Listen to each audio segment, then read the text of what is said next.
Hey, what is up, everybody? Welcome to the Guilty as Charged podcast, coming to you live on a Monday evening. My name is Steven, and I am the host, as always. And joining me today is my good friend Tyler. Tyler, what's up, man? How you doing tonight? Doing very well. Excited for this episode because a lot has changed since the last time we did this one last year. Will we draft the two tackles who apparently don't have any good odds for Protector of the Year? Will we take those players at all? I don't know. Steven, your thoughts? Yeah, when I saw Colton Miller on that shit, I was like, are we serious? This is where we're at? Will Campbell with higher odds than Rashawn Slater. I understand people in Vegas are not watching offensive line play, but like maybe could have looked at Pro Football Focus for 5 seconds before making that list, but it is what it is. So I'm excited for tonight's show. We do the show every single May, June-ish. And basically we're going to be doing kind of an iteration on a franchise mode. So we are going to draft 12 players. Each of us will be drafting 12 players for the next 3 years to start our franchise with, so to speak. We're going to be nice to each other, and we're both going to get Justin Herbert. So really it's like 11 players, but there's no real easy way to do the whole quarterback situation. I guess this year with Taylor Heineke and Trey Lance, maybe we could like make an argument there for which backup we would rather have, I guess. I don't really know. But yeah, we each get Justin Herbert, and we'll have a good conversation around the other 11 players. Very curious about how early one of us will take like Trey Harris, or I wonder who might go. I wonder who. I mean, I might be mean and snipe you. I don't know. Yeah. Where does like Omari and Hampton go in this kind of conversation? So for reference on this exercise last year, so Tyler had the first pick. He went Rashawn Slater, and then I went Joe Alt, Ladd McConkey back to back, which I feel pretty good about. Yep. And then Tyler went the two edge rushers, Tuli, Khalil, and then I went Derwin James and Joey Bosa, and then he went Asante Samuel Jr., Junior Colson. I went Alohi Gilman, Trey Pipkins. He went Joshua Palmer, Will Disley. I went Zion Johnson, Quentin Johnston. He took the kicker, Cameron Dicker, and then Morgan Fox. Nice, good pick, good value pick there in the 8th round for Cameron Dicker, one of the best kickers in the league. And then I went Justin Eboigbe, Bud Dupree, and then he went Darius Davis, Gus Edwards, and then I went Kamani Vidal, Cam Hart, and then Tyler finished the draft off with Jamari Sawyer. So it's a fun exercise. Like we have a great time with it, but I think it's a good indication of where the Chargers roster is actually at in terms of the young players and the building blocks. And I think it's a fun conversation always to have this one. Yeah, definitely. And for those who are just joining, it is about the next 3 years, not just who's the best right now. Yeah. So that conversation will, shift some players around. Interesting year for sure, because there's 18 draft picks the last 2 years. Not that they have all those players on the roster, but there's a lot of projection. There's a lot of year 2 jumps, et cetera, et cetera. We've seen more turnover now, more so away from the Telesco roster, now in a spot where we kind of know what the Chargers will be more so than last year, where it was like, Zont will have a great season because of Jesse Minter. And you took Cam Hart late, which makes sense. And then none of us drafted Tarheeb Still. Tarheeb Still is going to go in this one for sure. Yeah. So, a lot of differences. Yeah. And so we are taking into consideration all of that. Like we're trying, like the projection, the contract, how old they are, I think is going to be interesting because like, we did a top 10 rankings after the season, and Khalil Mack was very high on that list. Is he going to be as high on this list? Because we don't really know how long he's going to be playing.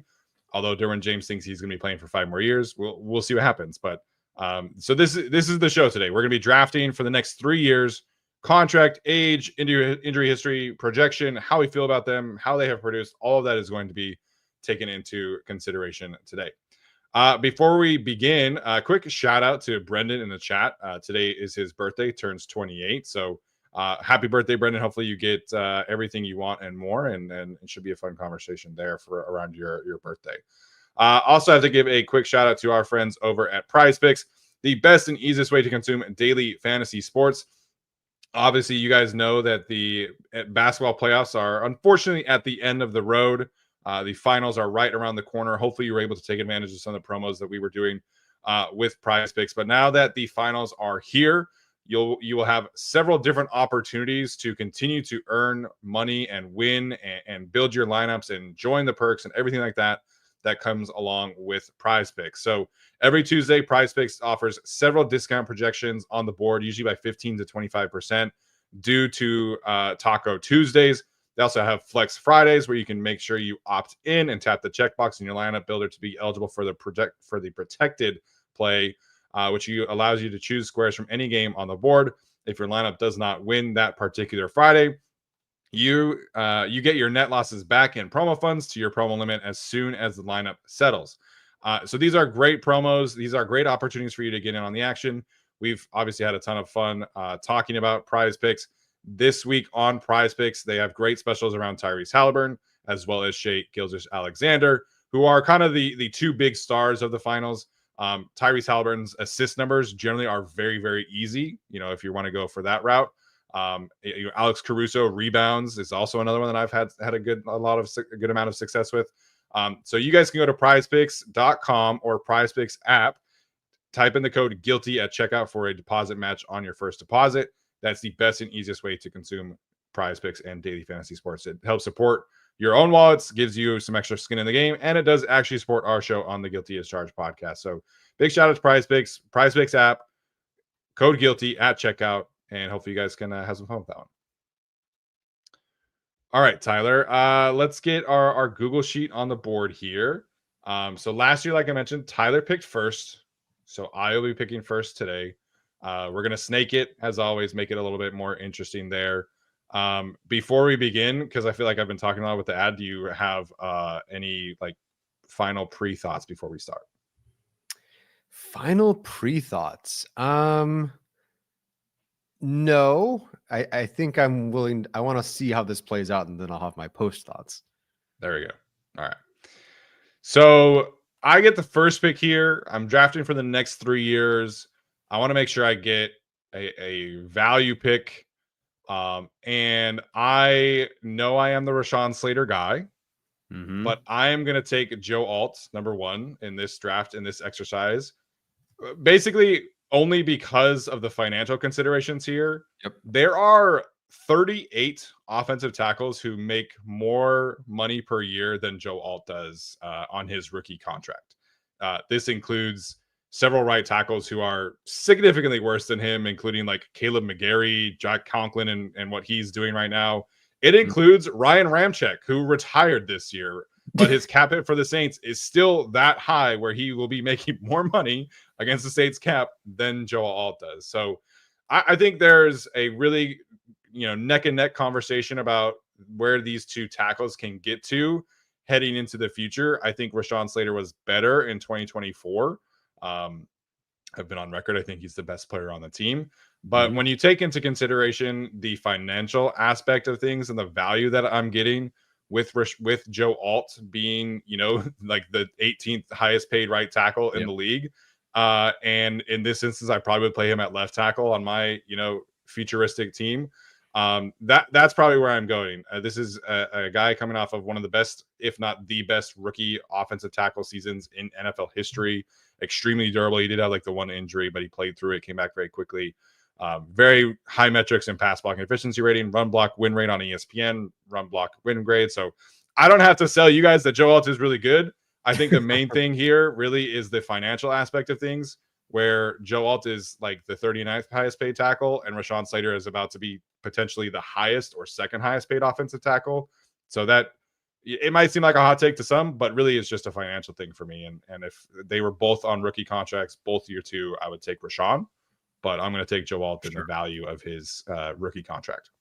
This would have been my pick if I had picked first. Joe Alt would have gone first for me, the contract being the easy tiebreaker there. Yes, Rashawn Slater has shown more. I know that he is an elite tackle. I know Joe Alt will be, and you could argue he already kind of is, but you haven't seen it for several years. Rashawn Slater, I know he can last in the league, hang in the league. But Joe Alt, very consistent. The injury history isn't there like Rashawn Slater is right now. Not that it's super significant with Rashawn Slater, but he does have some of that. And like you said, the contract is about to be quite a bit. Quite a bit for sure. So yeah, like my pick is going to be Rashawn Slater, but I would have gone Joe Alt if I had the first pick. With us snaking this, then I'm going to kind of do the reverse of what you did last year, and I will take Ladd McConkey here. Yeah, I'm curious when I would have taken him last year. I don't recall where I had him ranked because I had some trepidation about like how much is Greg Roman going to be able to use this guy? How Yeah. involved is he in year one? But at this point right now, I feel like maybe you could put McConkey fourth, but to me, I feel like Alt, Slater, McConkey was the correct order after Justin Herbert. Yeah, I agree with that. So last year you were picking fourth essentially, and you did Thule and then Khalil. Yeah. I feel like you would have taken Lad I instead still of one think of I would those have. two if I had it. It's so, I don't want to be too revisionist, but like obviously I like Lad McConkey, but I was so like Khalil Mack at that time. And I feel different about Khalil Mack this year than last year because it's been a year. But like Thule coming off the season that he had, would I have taken Lad, who I don't know a ton about? I don't know. I might have taken him after Khalil Mack, to be completely honest. I don't think I would have taken him third, though, like you did, which is a very good call by you. Yeah, I think at that time, there was some relative uncertainty around.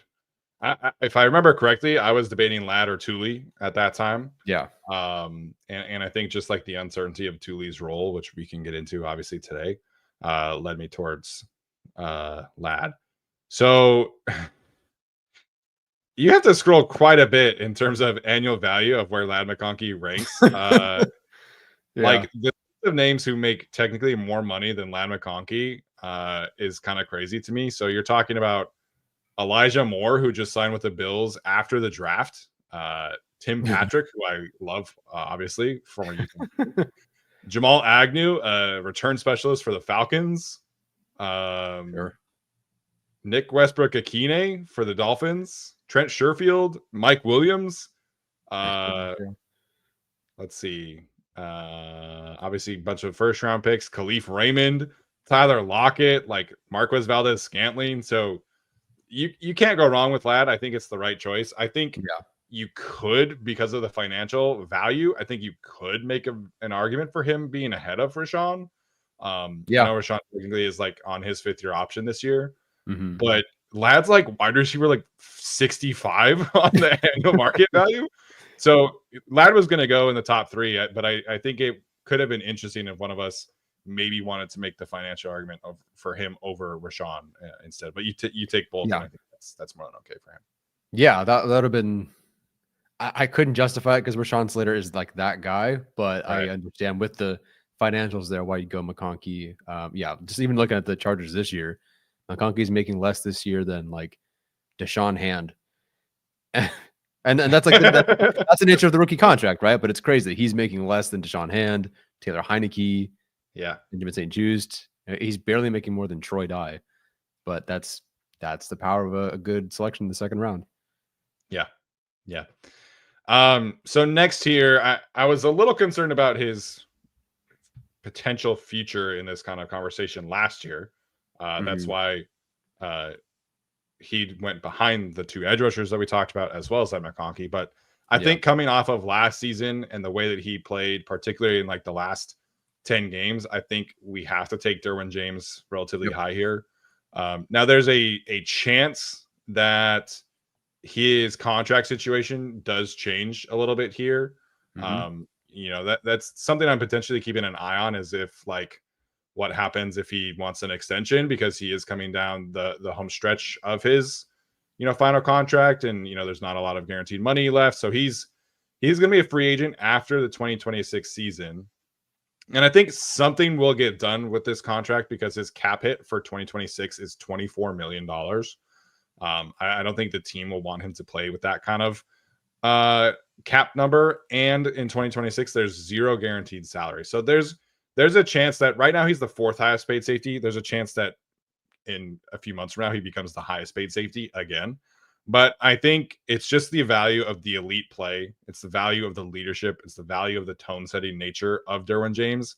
And while, there is some previous like injury concern, and he is, kind of coming to the end of his second contract, I think I feel good enough about Derwin playing 3 more years at a high level that I'm going to go with him as my next pick here. Yeah, this is so far what I've got, like the same 1, 2, 3, and 4 there after Justin Herbert. No arguments here. yeah, as you said, if this were another Brandon Staley year and it was just kind of play, yeah, I think Derwin James goes. I don't know how much later because it's not like there's a ton of stars on this team after like kind of this cutoff here, but I could see him going a little bit later because you really don't know. But with the way he closed out like the last half of the season too, and with his pairing with Gilman at least for this year, and then Molden for several years, like you feel really good about the future of Derwin. Yeah, and I think, I mean, there's no guarantee that in this hypothetical scenario I get Jesse Minter, but I think I would be smart enough to have a good defensive coordinator who can maximize, Yeah. Derwin's ability in a similar fashion as Derwin James here. So my next pick, it's a little tricky. I think this conversation kind of comes down to premium position versus non-premium position, and there is some projection in here a little bit as well. Obviously in real football, right? Like you need a pass rusher, you need, more offensive linemen, like Sure. cornerback hasn't elevated to premium positions as some of the other ones, but it's still extremely important. But I'm going to take Deion Henley next here, in large part because I really trust where he can get to as a football player. And he was on the Jim Rome show today talking about him playing through his torn labrum, which he tore in week 4, and then still proceeded to have like a borderline Pro Bowl season, which I think he should have been in the Pro Bowl. But that's the kind of potential we're talking about. And Deion is actually the 5th highest paid linebacker on the team, technically speaking. Delshon Phillips and all of these special teams guys at linebacker, including Nick Neiman, who left the Chargers, they all make more money per year than Deion Henley does because of his rookie contract. So the linebacker position is not nearly like as outrageous as some of these other positions. And this exercise would take his first year of his extension into consideration. But you look at some of these guys who are getting paid, premium money, like a Jamian Sherwood for the Jets, $15 million per year. Aziz Al-Shair, $11 million. Robert Spillane, $11 million. Terrell Bernard, who is like a coverage linebacker, $10.5 million. These linebacker contracts aren't insanely high, but the value I'm getting with Deion Henley, I think is too much for me to pass up on. And I think there's less projection with Deion than some of the other players that will be mentioned here next. Yeah, the premium position, this and that, whatever. At this point, like you're getting such a value with Henley. It's the next 3 years too, which is like basically his rookie contract. Yeah, and then one more year. It's the 2 years and then the first expensive year, which theoretically I could work out, so it's not super expensive. But exactly, yeah. So I think that's a very good call here. Less projection, like Thule, edge rusher, premium position, Tarheeb still at this point, maybe, etc. But like of the guys, like after this core group that we have here of the 1, 2, 3, 4, and 5, or excuse me, 1, 2, 3, 4, and then a 5th if you include Justin Herbert, like those guys feel like your potential all pro guys, Pro Bowl guys. Who's the next guy? And that would be Deion Henley, I think, with less projection than some of the other guys. So Henley was a good call here. Okay, this is where I think it now becomes, I guess with Henley too, but now it's like, okay, how much of projection are we doing? How much do we value like a veteran? Like at some point, Khalil Mack's got to go, but at what point? So this one's tricky for me because I get 2 players. I don't necessarily care which order I take one of these guys. I know I'm going to lose one player. I'm going to hate losing whichever player I don't pick here. I'm going to go with Thule here. Okay. And pray that he does have that kind of year that I think he can have. There's plenty of years in front of him. He's very young. He has the opportunity to be that guy that kind of was hoping he'd be more so last year. Didn't quite get to be like an all-world take the next step player, but a very good one. So I'll go Thule here. That's not how you spell it. Tuipulotu. There we go. There you go. You got it. Okay. Now I'm not really sure where I'm going, but if I'm going to bank on it's so funny to be doing this now. I mean, this is my 5th pick, basically, and really 4th pick after not doing this at all last year. But I know I'm going to lose this player if I don't take him. So I am going to go Tarheeb still here. Because if I'm looking for any of the futures of any of these corners, like I love Cam Hart too, obviously. You loved him more than anybody, but Cam Hart rocks. And when he's on the field, he rocks. But he's currently still working back from an injury. That I think he'll be like fine, and he said as much. Yeah. But Tarheeb still just feels like a gamble right now, but I'm willing to take that gamble. He didn't start the whole year. We're still not 100% sure what he's going to be in the NFL, but I'm banking on him. Like, this is a gamble for him, but I really do like him. Yeah, I think that's totally fair with where you're taking him. So I think when it comes to this particular range, you're talking about potentially, you know, maybe a couple of the rookies. You're talking about some, of the veterans. So Mm-hmm. I think somebody that's like Tarheeb Still, who has flashed like that premier kind of cornerback traits that we've seen. Yeah. I mentioned this like during the season, like that Browns game was insanely good. He was doing inside outside flex that game. Falcons game, obviously, he had the pick six and gets a lot of the attention, but that Browns game just like still stands out to me as a ceiling setter for him. So I totally get that. I think, when you're trying to figure out, do I want to take the younger player who's a fifth round contract? And again, the value you're getting with Tariq Right. still, if he hits, or do I want to take a higher pick, who is a rookie that I really like, kind of thing, like, or do I want to take Khalil Mack? It's just a different kind of conversation. So again, if you're just joining us, we are not doing a rankings. We are doing drafting for a 3-year window here. So taking Tarek still in this instance, where you're going to get the full output of his rookie contract, I think makes sense there. Yeah, I think if the corner group, like if Cam Hart had played healthy and like was really solid all year, no issues, I think I could have maybe waited for Tarheeb Still, but just with some uncertainty, I had to take Tarheeb Still early here, so you couldn't swipe him. Yeah, that's right. If you were at all, I have no idea if you would have in the next couple of picks. I would have taken him next if you hadn't. Yeah. Okay. I would have. All right, our audio audience is going to take its first break. Our YouTube audience is going to continue right along. All right, so I'm going to come back here. I'm debating between 3 players, and one of them is Khalil Mack, and I'm trying to figure out just how long I actually think Khalil Mack is going to play for. Right. Again, Derwin James thinks he can play for 5 more years. I don't think that is going to be the case. He's hinted at retirement for the last 2 years, and at least publicly, and even after the Jacksonville game, he said that he considered retiring. So we know that he's kind of doing the year-to-year thing, and so I'm trying to figure out just how much I value the risk of losing him, while also, do I even have him for the next 3 years? And I also don't have a pass rusher. Granted, I could take Kyle Kennard later, but so that's part of it. And I'm considering taking Omari Hampton as well. I'm just gonna be upfront here. Yeah, makes sense. Because I know he is a rookie, and I know there is projection here, but I think with the the way that we evaluated him, I think he has to be in this kind of range. And if I don't take him here, then I think you probably will. And I need some weapons for my offense. So out of respect for Khalil Mack, I'm going to put him first. Okay, nice. Just because I love him that much. And again, we talked about his leadership recently with Tarheeb Still and things like that. So it's kind of poetic that they're right next to each other too right now. And then I'm going to take Omari Hampton next with my next pick here. So nice. There are some other players that I think we can talk about. Again, I don't, none of us have another offensive lineman. None of us have, Elijah Molden or somebody like that.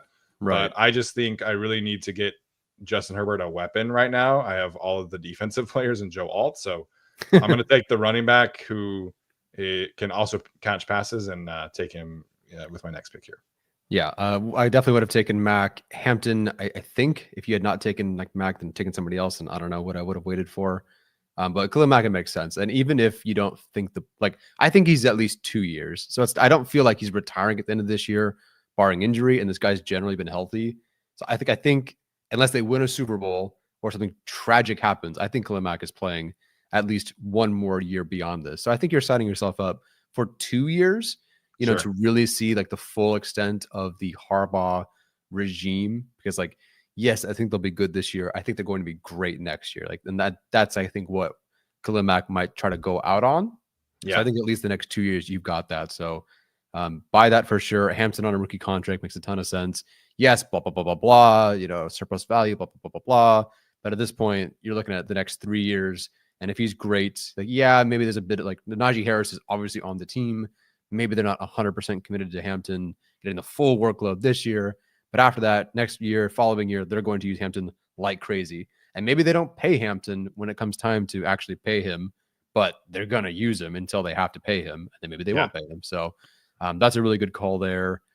Yeah, the last thing with Hampton, I will say, is like, so I'm getting 3 years for him, but Daniel Jeremiah has kind of made this point where, you know, with a rookie running back, you get, if you take him in the first round, you get 5 years very cost controlled. Obviously, you get the 5th year option, and then you can franchise tag him, and then you could be done with that player. Like, you know, it's a sad situation for running backs.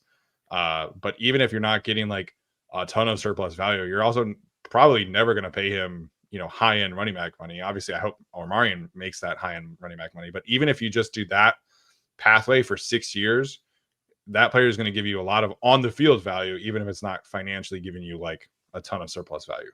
Yeah. Very curious. Who was the third player you were debating? It was Cam Hart. Okay. Interesting. I guess I should have maybe picked my players beforehand. I'm not going to go Cam Hart. This is going to be a no duh. I'm going to go Trey Harris with my next pick. Force you to take Quentin Johnston. I'm going to go Trey Harris because my thoughts on him are well known. And then I'm actually going to go Elijah Molden here because I think that you see, one, he's got the contract. Like he's going to be with the Chargers. And I think he rocks. And I think he rocks in the system. I think if Minter leaves, you still have a very good player here. TBD on which DB coaches or whatever stay behind. But I think Molden is fantastic. I think his contract is like, obviously he's not Derwin James. It's not like he's on a rookie contract, but it's a very, very nice contract that pays him well, but it's not super expensive. But he's such a key part of this rotation. So Trey Harris, I love. Cheap. You just mentioned, you know, McConkey's deal. Pretty sure. Well, actually, I lied. I don't know what Trey Harris's deal is. Thanks a lot, Texans. But it's going to be cheap, whatever that deal ends up being. Whether it's it'll be fully guaranteed, but it's going to be cheap. Yes. So I'll go Trey Harris, Elijah Molden here. I did consider Cam Hart. It's probably like of the two, you'd probably want a corner first, but I have mine in Tarheeb still. So I'll go Elijah Molden here. Yeah, I think that's fair. Gives you another secondary piece to add here. Molden would have been, you know, circling back on my next area here. So I mentioned Cam Hart. I kind of forgot the Chargers signed Mekhi Becton when I made my list. So I'm going to take Mekhi Becton next here. Okay. So doing the offensive line bit here. So Mekhi Becton potentially could play tackle for me in this scenario. He could play guard for me. I just want to make sure that Justin Herbert is protected. And all of us, we know how scarred we have been from the previous poor offensive lines. So I'm going to take Mekhi Becton here. And then at 7, I will take Cam Hart next. And I know that there's a lot of injury risk here. You know, with his, you know, concussions and his shoulder injuries and things like that. I just think that as a player, you know, can continue to grow and mature. I think that some of these issues can be corrected because it's not like he's had, knock on wood, obviously, that's not like this is a ton of lower body issues. These feel like he can, you know, add some mass, correct his technique a little bit, and hopefully these can you know, become a more positive situation for him. So there's another player I think I could make an argument for here, but I'm going to go with Cam Hart at number 7. Yeah, I like that. Becton would have taken him for sure. Some kind of bummed that you did end up taking him. So Cam Hart is gone. I would have, I don't know. I knew I remember that the Chargers took and signed Becton, but I think that, like, I don't think I would have taken him. Like, I would have taken him right where you took him. Sure. I'm just a little worried about like how long and how good he's going to be, and worried about those injuries. But I also have one offensive lineman right now, so granted, I don't know when the next 3 interior offensive linemen are going to go on our list, if at all. So I don't know how high you're going to take Bradley Bozeman, but I think a good call going happening today. I don't know. We have I have 4 more picks. Yeah, we got a ways to go. We got a ways to go. So maybe we do take Bradley Bozeman. Okay. Now it's a little bit of a cheese on this one. Okay. Who's left? Let me do that first. Who is remaining? Okay. I will do my back-to-back sort of non-premium position picks here. This is a theoretical team, obviously. I'm going to go with Junior Colson here. Yeah, he which was the is other one I think you could. Yeah. yeah. It's potential. Like we're gonna find out this year if this works or really isn't. Is he even going to be on the field much for them? Do injuries and just bad luck keep up with him? Or does he become that guy opposite Henley? Obviously, they don't fully 100% believe Colson is 1000% going to be that guy right now. They brought back Perryman, they brought back Troy Dye. So they could very well like still kind of ease things and maybe like 2026 is really when it's this thing. But got 3 years. I think I'll go with Colson here. The next one I will go with. I don't want to take him. Oh, do it. Jeez. Okay. All right. Fine. I don't like this at all. Is this about alignment? No, I'm not taking an offensive lineman right now. If I have one offensive lineman on my team, so be it. Might as well have been that case last year. True. Okay, so technically on my theoretical team, I don't have someone waiting in the wings. I'll go Najee Harris. Okay. I don't like super love, but at some point the years are and the mileage is going to catch up. I don't have a running back right now. Theoretically, Hampton is not available to me. So he is RB1 for me. He will not be on the Chargers for 3 more years. But in our fake situation here, I think that's fine. Yeah. Okay. The way that you were agonizing over that, I thought you were gonna maybe go with Quentin. Which I don't know, man. I'm so curious where he might end up. I feel bad. I just defended him on social media. But I don't know if I'm gonna take him here either. So it's tough. To do a cop-out answer, I'm gonna take Cameron Dicker at 8. Nice.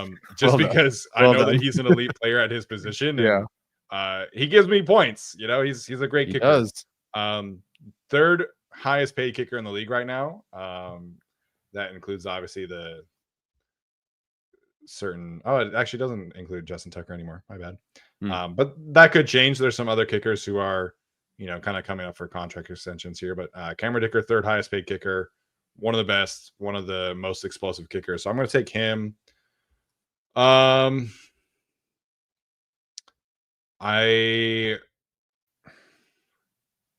don't know, man. I don't want to.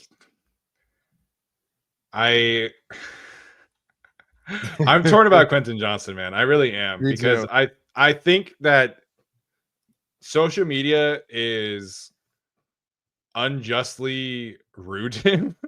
Like there were a lot of people who got mad that I even like kind of defended Quentin Johnson, which like I acknowledged his concerns in that situation.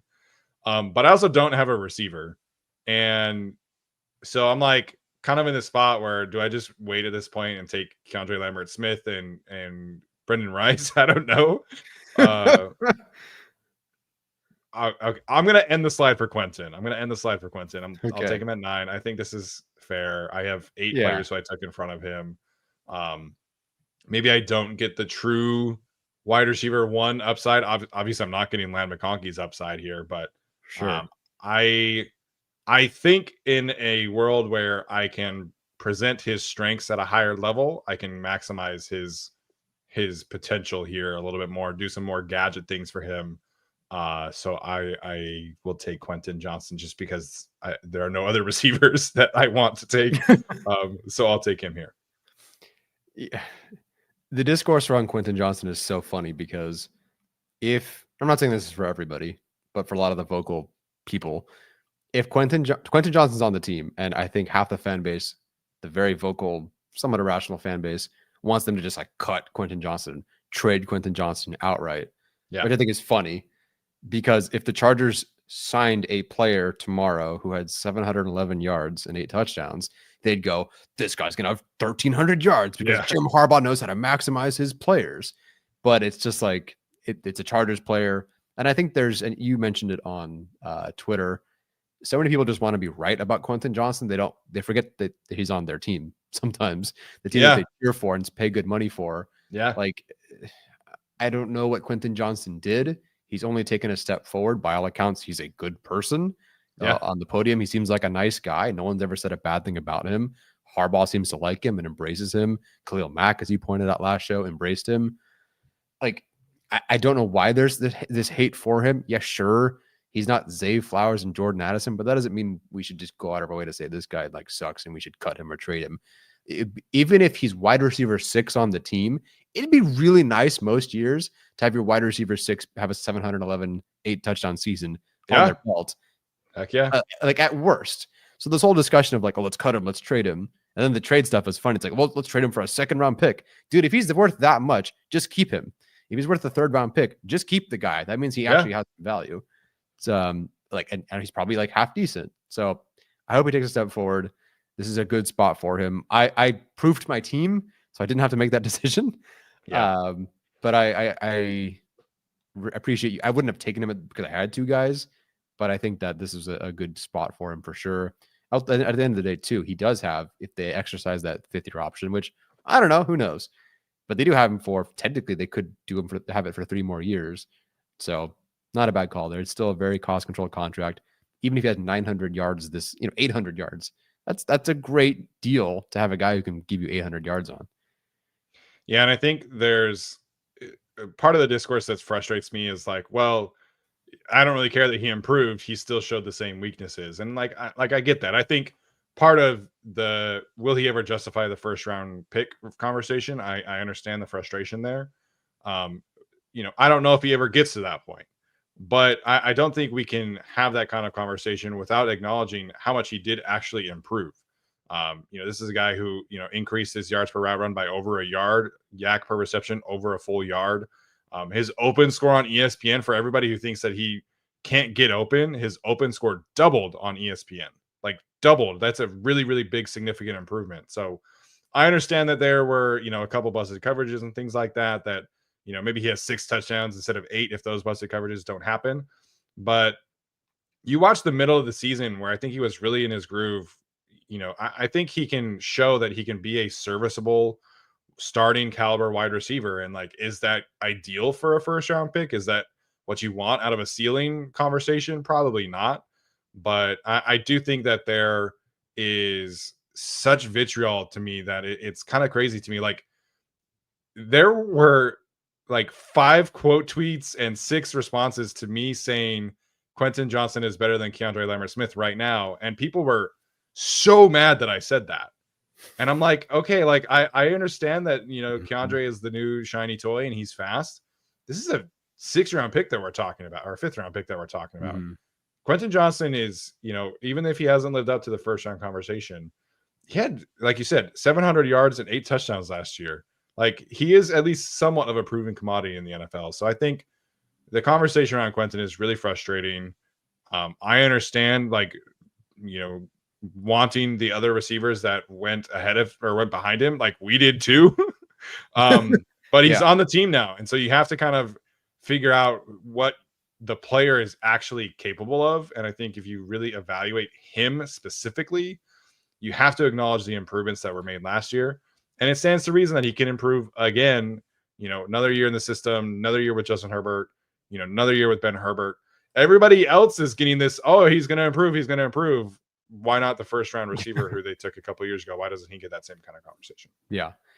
And yes, we'd like every 2nd round player to be like Ladd McConkey, but for Quentin Johnson's draft grade, in terms of where we had him, which was not a top 3 receiver at minimum, like for what he should have been, I think he's on a very good trajectory.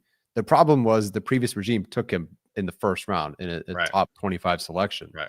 So for what I think his evaluation was and his grade, I think he's on the right trajectory. He just got overdrafted, unfortunately. And that was very apparent in your immediate reaction to his name being called.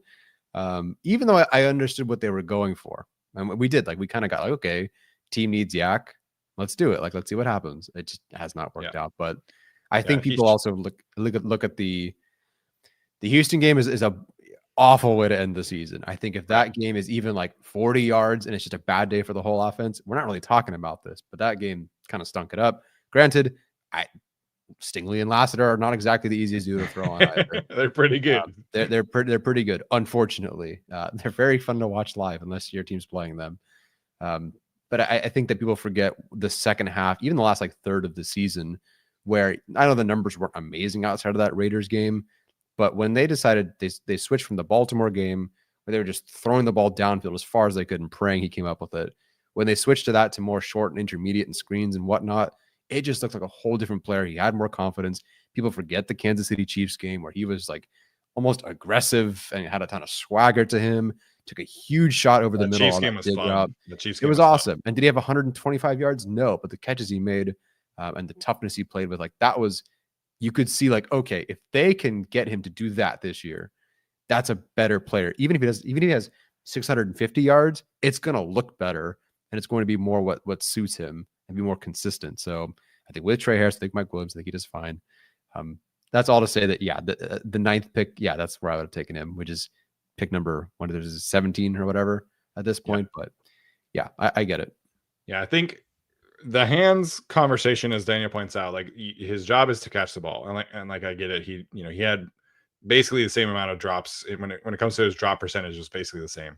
I think that is an area that can continue and improve. I just like if he improved in certain areas, he's already shown that he can improve some aspects of his game. His focus last year was very clearly like separating off the line, separating at the catch point, and I think he improved in that regards. Now this year, maybe the focus is catching the football and like playing through contact. I think it stands to reason that he can improve in those areas. So yeah, that's where I'm at with Quentin. We rambled on a little bit longer than I thought we would. So our audio audience is going to take another quick break, and then our YouTube audience is going to continue right along here. Oh, that's right. All right, Tyler. So who is your, sorry to cut you off there, but who's your next two picks here? All right, let's ride. Will Dissly, just pure vibes on this one. He does have 2 more years with the Chargers, so at least I've got 2 more years. I think he's very essential to the identity of this group, and not that it was so difficult to parse through tight ends and whatnot, but for the Chargers and what he does with a very defined role, I think Will Dissly is. I took him earlier last year, I think, and this year I feel pretty good about him too. Sure, he probably I wouldn't put it past him.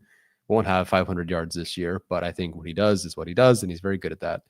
And now at this point, I'm just, oh God, what do I even do at this point? Okay, so you took my stinking Cameron Dicker pick, which I don't know what that was just gonna be my like get out of jail free card. Yeah, that was gonna be my like, I don't know, Cameron Dicker. Definitely not taking the punter. I have no idea what the returner situation is. So I'm in a spot where it's like I'm basically in which interior defensive lineman do I go with here? Because Tart is, of the 3 guys, clearly the better player right now. How much longer is he going to be on the Chargers? I mean, Poona Ford was exceptional and he's gone.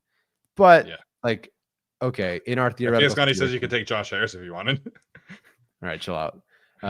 Respect Josh Harris. Very nice interview. Very, very nice guy. But sorry, I can't do that. Although he's been very good for their special team turnaround. Anyway, so Tart is obviously on the table here. Caldwell is someone they've, I guess, like, maybe not financially, but invested the most in, which isn't saying a ton with their defensive tackles, but they've invested a good amount in him. But what is he going to be in the NFL? I have no idea. And it's not like he was a freaking awesome, like slam dunk, first round kind of player. And then Aboigbe could have the best year of all of them and could arguably the best pass rusher of all of them. But he had a rough year last year. I don't know much about him in the NFL either. So it's very difficult here to pick a player. I'm going to go with Tart, who's older and more of a veteran. Not that he's old. I think he's 28, 29. But I think he's a guy who will stick around. I hope the Chargers don't go Poona Ford exit and Tart exit next year. That would just be like, I don't know, like Tart is not better than Poona Ford. I'm sorry. There are maybe some things, but on an overall basis, sorry, I think responding to Robert's comment for those who are wondering, Poona Ford was exceptional last year. Tier Tart just turned 28 in February, for what it's worth. Cool. So if you had not taken Tart, I would have taken him here. I think when I went back and watched some of Tule's tape, like Tier Tart was always popping on tape. I think Tart is a more explosive pass rusher, and I think his upside in that regard is higher. His win rates were higher. But the consistency and disruptive run stuffing ability that Puna Ford gave the Chargers is not being matched by Tier Tart. It's just not.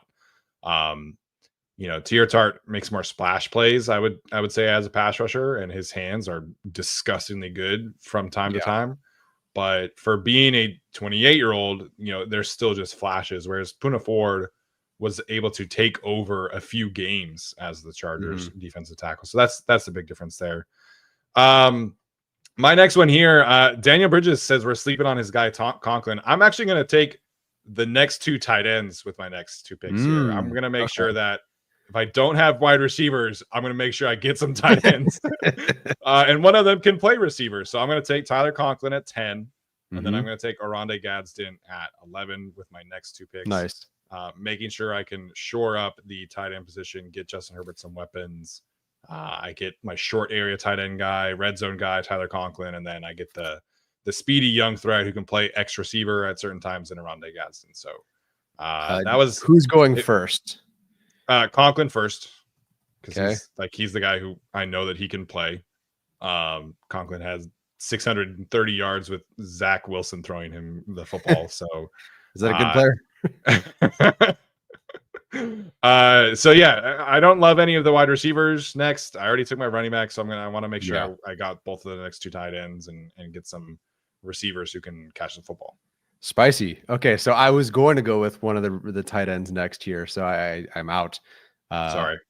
No disrespect to Tucker Fisk here, but I have my blocking tight end at the minimum. So good routes with Tucker Fisk and Will Disley. Let's go. Shut up. I have McConkey and Trey Harris. Let's do this. I am going to pound the rock, baby. yes, you are. Shoot. Okay. YOLO. I'm gonna go with Zion Johnson because somebody has to stick it for a guy at the end here, man. I mean, who else are you gonna take at this point? Right. Not that I had a ton of options left, but I could have gone Gilman, but I have Molden. Kennard felt very intriguing here too. I have my D tackle. I could have gone Caldwell here though, but I think at some point, the next best interior offensive lineman, granted there's not many left and there's not much to compare to, is Zion. And I will leave this year because look, I took him last, so it doesn't matter if I'm wrong.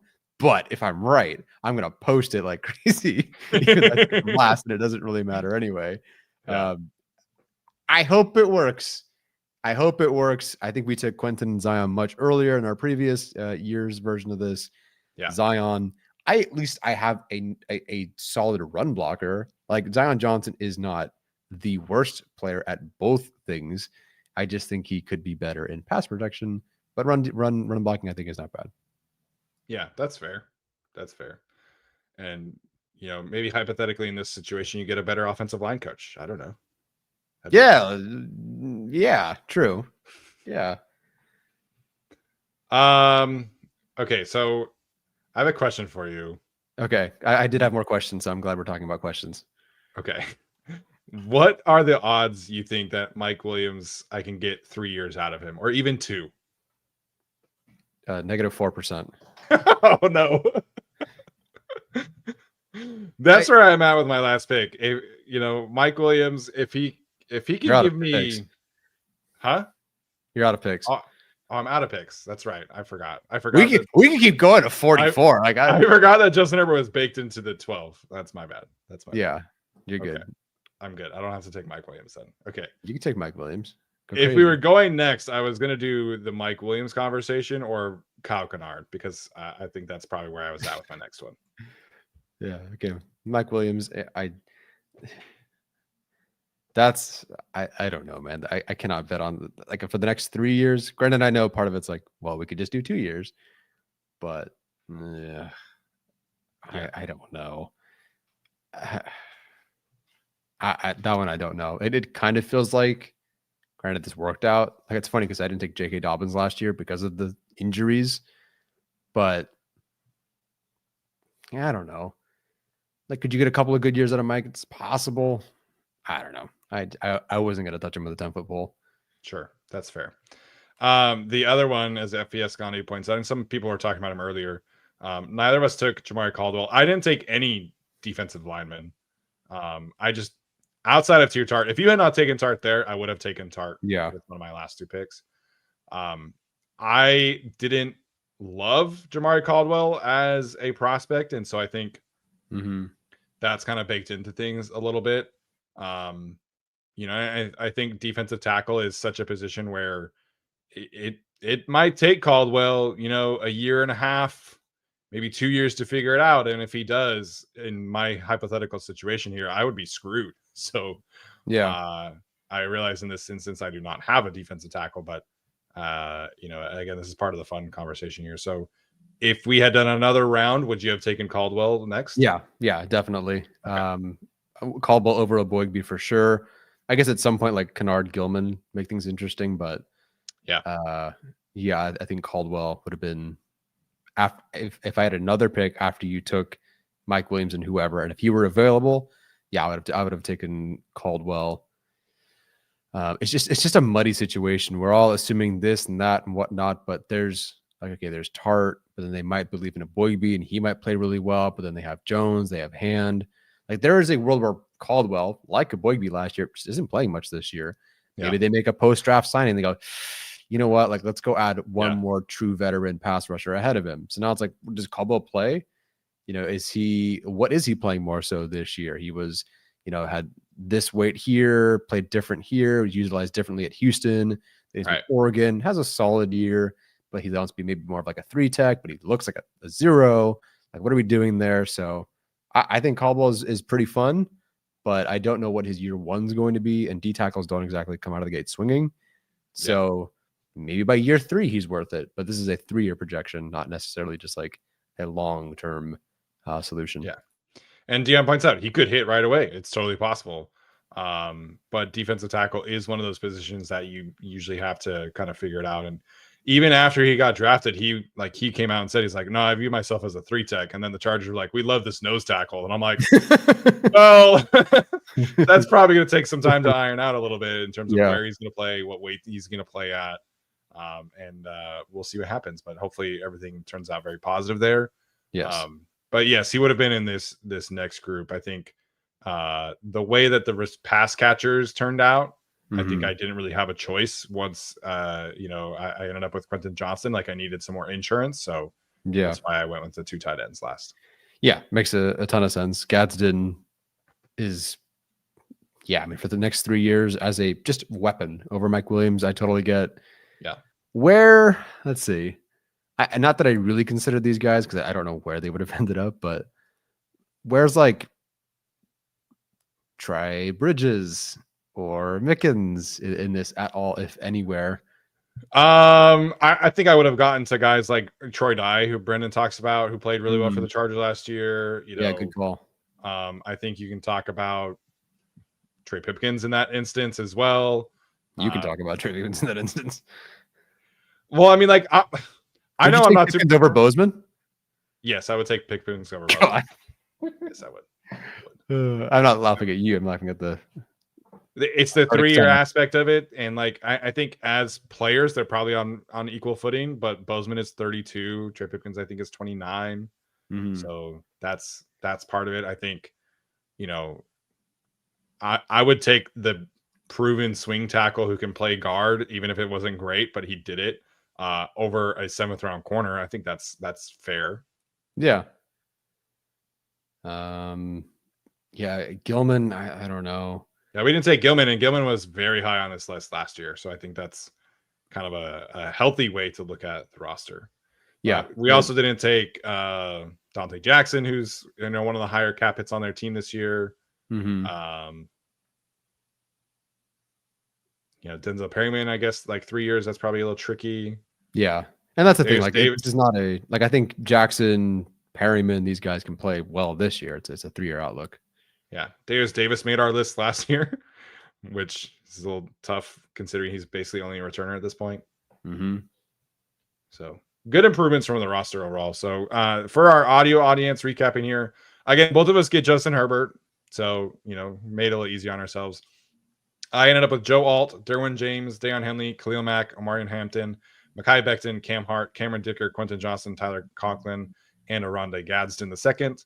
Tyler obviously gets Justin Herbert as well. He ended up with Rashawn Slater, Lad McConkey, Tuli Tuipulotu, Tarheeb Still, Trey Harris, Elijah Molden, Junior Colson, Najee Harris, Will Disley, Tier Tart, and Zion Johnson. Again, this is a 3-year exercise taking into consideration their contract situation, their injury history, their production, and projection. So, Tyler, how do you feel about your team now that we went 11 picks here with Justin Herbert? I feel pretty good. So Slater, not for much longer, but rookie deal. McConkey rookie deal. Tuli rookie deal. Tarheeb Still rookie deal. Trey Harris rookie deal. Elijah Molden, not a rookie deal. Inexpensive. Colson rookie deal. Najee Harris is kind of my, I don't know. Will this see 2 more years? Tart. Like you definitely see the switch to where I suddenly have to go with veterans. Yeah. Like Molden, like Harris, like Disley, etc. But that's fine. Like I'm glad we got to the point. Like it took me a while to get to one of the veterans. Granted, I would have gone like Derwin if you didn't, or Mac if you didn't. Sure. But like there's a lot of good youth on this roster where you see like good things ahead for these players, and they're inexpensive. So I like my grouping overall. How do you feel about yours?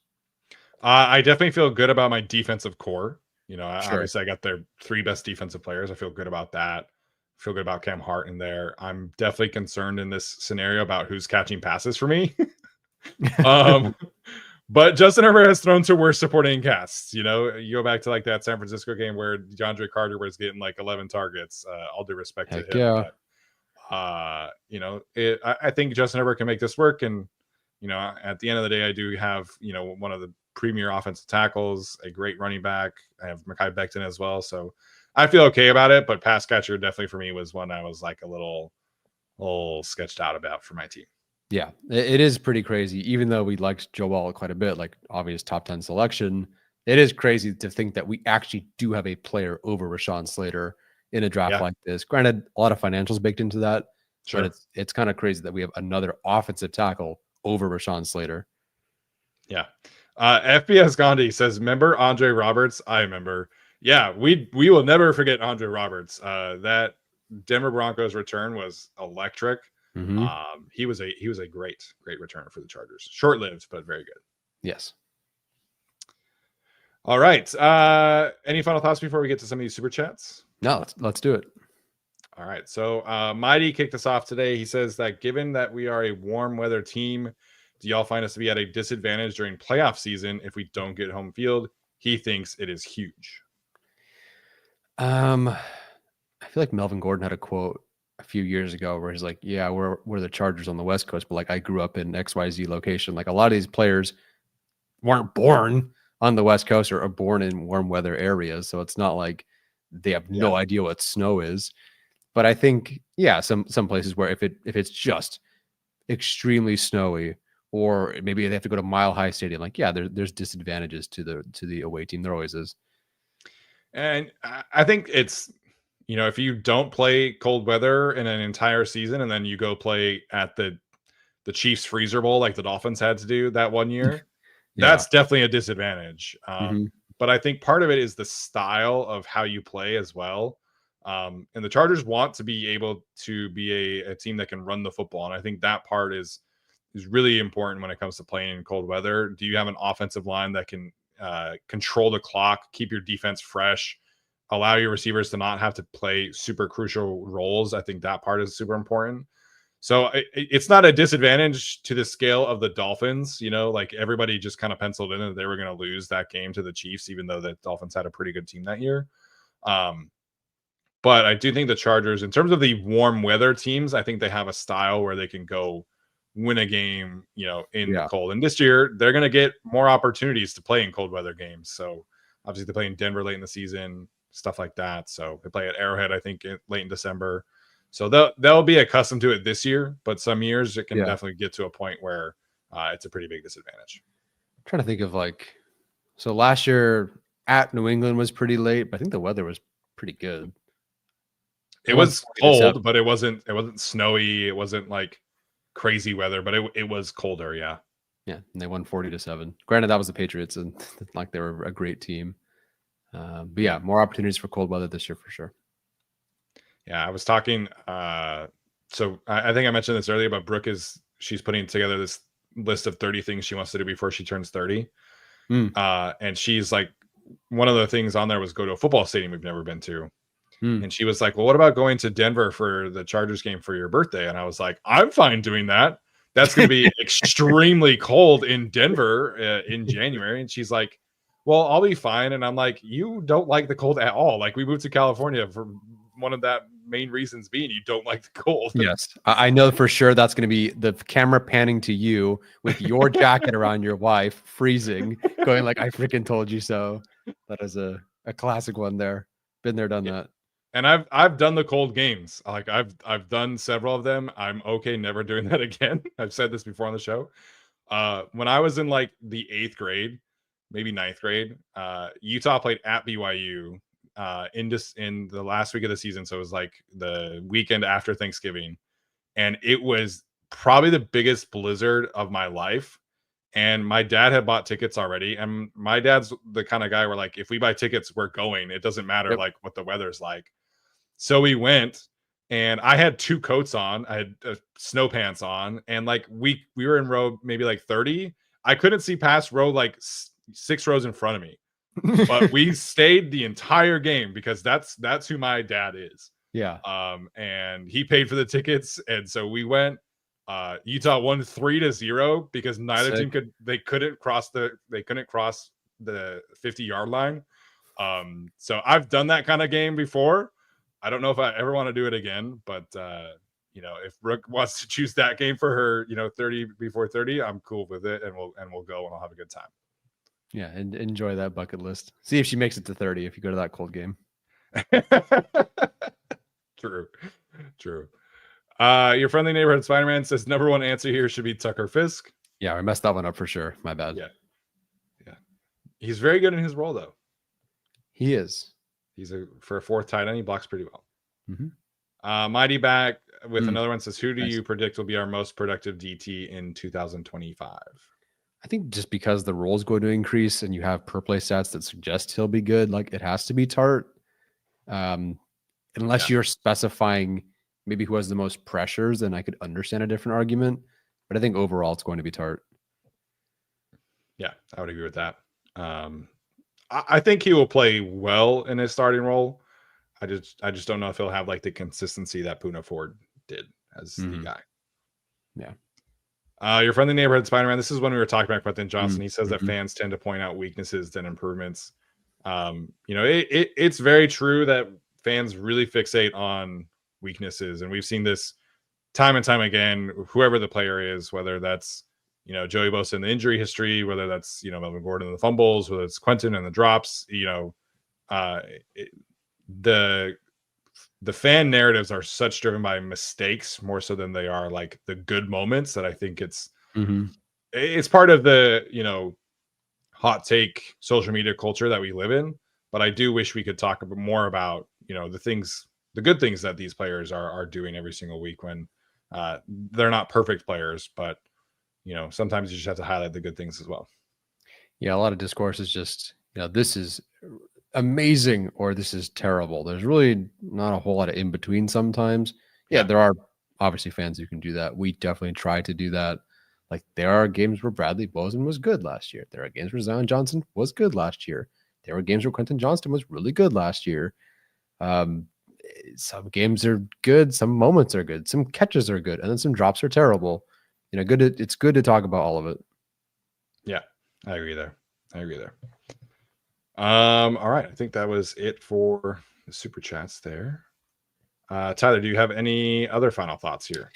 Yes, everybody, when you're on social media and you see something about rumors and it's posted on some BS account you've never heard of before, or some account that generally has no connections to anything whatsoever, please do your due diligence and go follow the source of where that information came from. Because I think in the past 4 days, I've seen 10 different articles about Chargers rumors and this and that. And it's never actually directed or quoted or connected to someone who says like, hey, based on my insider information from some guy at ESPN saying this or whatever. And even that's, it's never from someone who's saying like, oh, based on my sourced information, XYZ is happening or could happen. It's just someone stating innocently, I think connecting some dots, this might happen. And then suddenly this telephone game happens, and I'm getting these articles and recommendations and DMs where it's like, did you see the Chargers are rumored to be doing this and that and like carving Jim Harbaugh's face in Mount Rushmore? It's like, no, I think you have to go and try to like follow the original source of this. So please, everyone on social media, try to have some sort of like media literacy or follow the source literacy or whatever when it comes to these things. And just be careful. I hate seeing all these suggestions turn into rumors, turn into like this and that, and suddenly like, whoa, all these things are happening. And I just caution everyone, please just read and follow the source. Yeah, I can promise you, if there are things that are actually happening, you will read about it from Popper, Eric Smith, Chris Rim. You will hear about it from us and the Unleash guys and Locked On Chargers and all of the other like main sources. But if it's just some person on Twitter who doesn't have a profile picture, I probably would stay away from it personally. That's just kind of my general rule of thumb. If they don't have a picture and a name on their Twitter account, that's just not somebody I'm trusting with information. And that includes all the aggregator accounts, who are the worst part of social media right now. So yeah, be careful out there. It is lion season. At the end of the day, there are other things that pop out of OTAs and things like that. The Chargers were like in a walkthrough pace the other day. Like, yeah, of course there's stuff to take away, things that we talk about. But OTA takeaways, things like that are always really tricky because when the pads come on, things change really quickly here. We have one more super chat from Mighty to get to that just came in. Appreciate Mighty in here. He says, of all the time previous players, who would help us out the most? Nick Hardwick. Chargers just pretty bad. So yeah, if we get prime Nick Hardwick on the team, I have a very different outlook. Yeah, that's a great one. Obviously, like of all the great players, there's always like players that would help. Like the Chargers are relatively set at tight end, but like Antonio Gates would help a lot. I think of like an unsung guy who would help a lot would be Corey Liuget, just because like they don't really have that pass rushing defensive tackle type. So yeah, I'll go with Corey Liuget. Shout out to the underrated defensive tackle. Yeah, I like that. Not that Junior say I wouldn't help, but like, okay, they have definitely, I could see that. So like Weddle, Harrison, but like, okay, they have Derwin. Gates would be pretty sick. Yeah, of course, LT would help this team win. Jamal Williams, like these are great players. They would all help them win, and obviously, I would take LT over Najee Harris and Amari Hampton. But in a lesser known verse, I would take somebody like Corey Liuget. I would take somebody like Quentin Jammer. Would be great with this team. Damian Square. It's just sure. Tackle number 2 on this team. Yeah. Yeah, that works. Cromartie, obviously. I'm trying to think of some underrated guys from way back when. Can we just bring back Frank Smith? Does that count? Yeah, that would be the biggest difference right there. If they brought Frank Smith back, you would not hear a pessimistic thought from me. That's for sure. No. Sproles would be. Oh my God, Sproles would be so much fun. Sproles would be sick. I don't think this is how you spell his name, but yeah, like he would absolutely help too. It's funny because we all know who he's talking about too, but Ryan Leaf. Okay. Who rejects his Ryan Leaf? He would carry the clipboard with dignity. Yeah, he would. Oh man. Good stuff. FPS says we've reached the stage of the show where we name old Chargers. Yeah. That's what shows like these. That's what makes them fun. The comments and things like that. So that is going to do it for us tonight. We'll be back on Wednesday this week with some OTA takeaways. Hopefully. Some things will pop out from practice, and the media will have access to. Oh, actually, yeah. This is a great one. I'm so glad you brought it up. Mike Cyphers is one of the best punters ever. So yeah, that would be the choice. So shout out to Hubris Bliss. That's a fantastic choice. Great choice. So we'll be back on Wednesday for some OTA takeaways. And then next week the Chargers have minicamp. So hopefully we get some kind of stories that come out. Quick shout out to Eric Smith, by the way, who absolutely crushed that Omarion Hampton article today. Yeah. We've had Eric on several times. You know, him and I message back and forth. I've met him. He's a extremely nice stand-up guy, and he's been an awesome addition to the Chargers beat. So if you haven't read that article about Omarion Hampton and how the Chargers drafted him and everything that goes into those kind of decisions, definitely encourage you to go do that on chargers.com. Eric absolutely hit that one out of the park. So I had to give him a quick shout out as well. Yeah, that article rocked. You know, I know when you work for the Chargers, there's some like maybe analysis and things that you maybe can't necessarily say. So the next best thing you could do is give us as much information as you possibly can and use that access to get these stories. And that was awesome. I don't recall the names off the top of my head, but they went through like, okay, this area scout, this regional scout, and how it overlapped with this pro scout for their team, and you know, and the bolt versus the hammer and that sort of thing, and how they those things aligned with Hampton. Like, sure, do I think they're gonna get a story where it's like, actually, we hated Hampton and like Dean Spano said you got to draft him? Like, I didn't expect that story, but it's just cool to get the names of these scouts and kind of shout them out and see, you know, who's doing what and how things overlap for them. Really great article, long article for sure. I kind of like breezed through the early Hampton year stuff to get to the Chargers portion, but yeah, great article. Yeah, no doubt. All right, guys, that is going to do it for us tonight on the Guilty as Charged podcast. We will see you on Wednesday, not Thursday. As always, bolt up.